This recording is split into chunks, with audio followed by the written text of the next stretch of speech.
Hey everybody, it's the Lamp here. I just wanted to share some thoughts that I was having, and it's in regards to I feel like a lot of Christians tend to, I guess they say, like, wish they could speak to God, and basically like hear His voice as an audible voice, in their head. And I personally, for a while, was wishing the same thing. And don't get me wrong, it is an incredible honor and privilege to be able to do that. I personally, I don't think I've ever been able to. At one point, I thought I could, but I don't know. I've been second guessing that a lot recently. But I wanted to warn against, I guess, wishing for that flippantly, because I guess I'll explain it better with a kind of like some examples from the Bible. And one example is a prophet in the Old Testament. Basically, he was supposed to deliver a message to one of the kings of Israel, and God basically told him after you deliver the message and before you deliver the message. Well, that's creepy. One second. Okay, I'm back. Not many things as creepy as getting the lights turned off on you in the middle of the night, but so there was a prophet in the middle of the Old Testament. He was supposed to deliver a what's it called? A message to one of the kings of Israel, and I think it was a king of Israel, maybe it was a king of Judah, but either way, basically he was supposed to tell him some stuff. The stuff really doesn't matter what he was telling him, at least not for the point that I'm making, which is he was told not to stay at anyone's house and not to eat or drink, or specifically not to eat or drink anything in the land that he went to until he got back to his house. And along the way,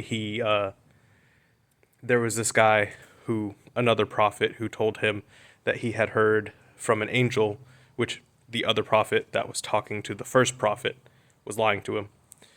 But the second prophet that met him on this road told him that he heard from an angel and told him that he had to bring him into his house and eat with him. And the first prophet goes into the house and eats and drinks, and then later on is killed by a lion, basically for disobeying God's rules. And then another very easy example is Satan himself. In his rebellion against God, obviously, he was cast out of heaven and to hell. And I feel like both of these are examples of, and I mean, a lot of prophets lost their lives for not quite like following rules. I think there's at least like three examples in the Bible of like prophets who didn't follow exactly what God told them to say and ended up dying because of it. And I feel like that's because I don't feel like a lot of people realize the weight that God's words kind of carry.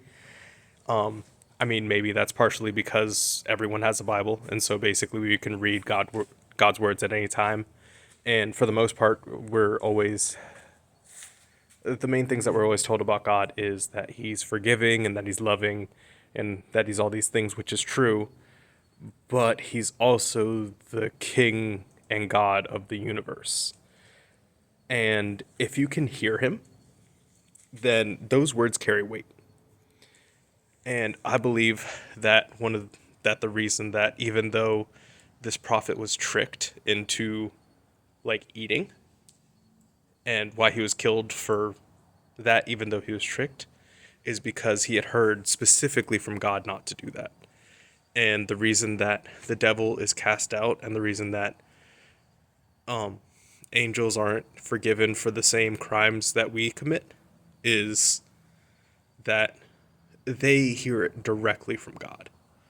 And I feel like the fact that we don't hear from God the same way that the prophets used to, and we don't like see God and have like beyond a shadow of a doubt proof, is in itself a mercy on his part. Because if we have, right now, we operate on faith. We operate on faith that God is real because, let's be completely honest, none of us have definitive proof. All of us have our reasons for believing, and I do too. But, I mean, I can't say for 100% that God's real. And I believe that that faith and that uncertainty is a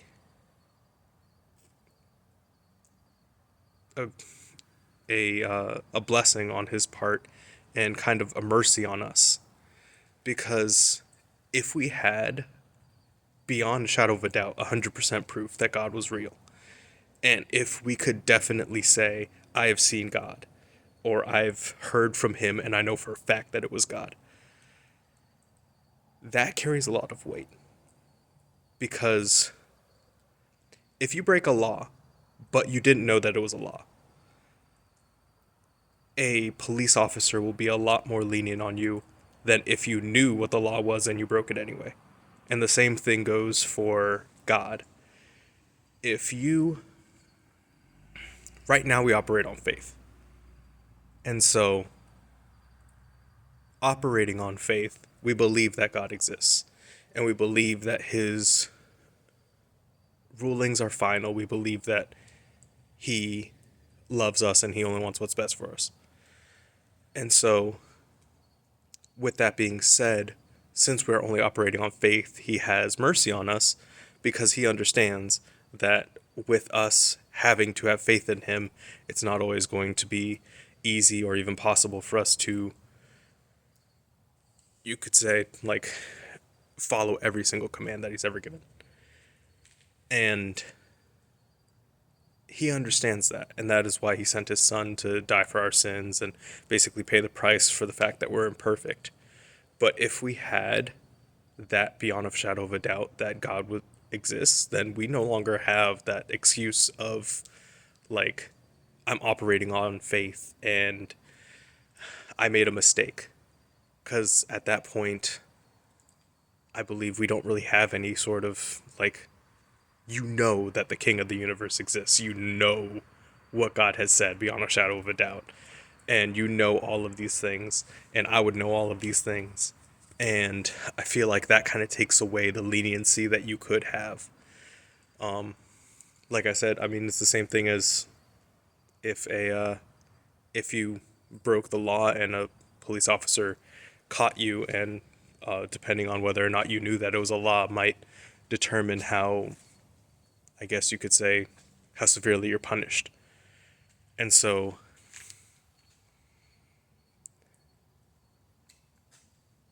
I guess what I'm saying is, I don't feel like a lot of people, or debatably any people, actually hear from God in an audible voice.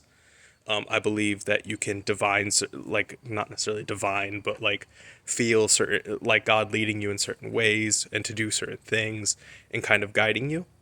I don't know if anyone's ever, like, since the Old Testament has ever, well, except for Jesus, obviously, and the disciples, but if anyone else has ever, like, legitimately heard God in an audible voice. Um, and I guess if that ever were to happen to you, like, take it for the blessing that it is, because it is a blessing and an honor to hear from the King of the universe. But also, I feel like there needs to be a certain amount of respect and reverence and even fear about God and his words. Because when it really comes down to it, God is God. And if you hear from him and you know that it was him and you know that that was his voice, like, you hear it beyond a shadow of a doubt, we should always revere those words and stick by them. Because, I mean, there's no better reason other than he's God. Like, there really is no better reason than that. And so, yeah, I guess this was just a video of like, I know a lot of people kind of wish for that and ask for that, and for a while, like I said, even I did. But I guess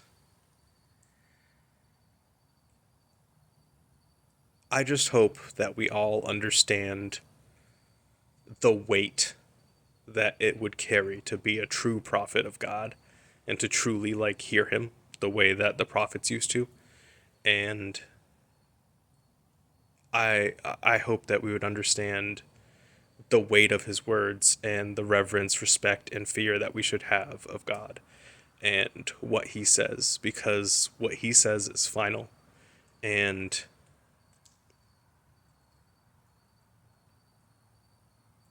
I mean, right now we're given grace purely because we're working on faith, but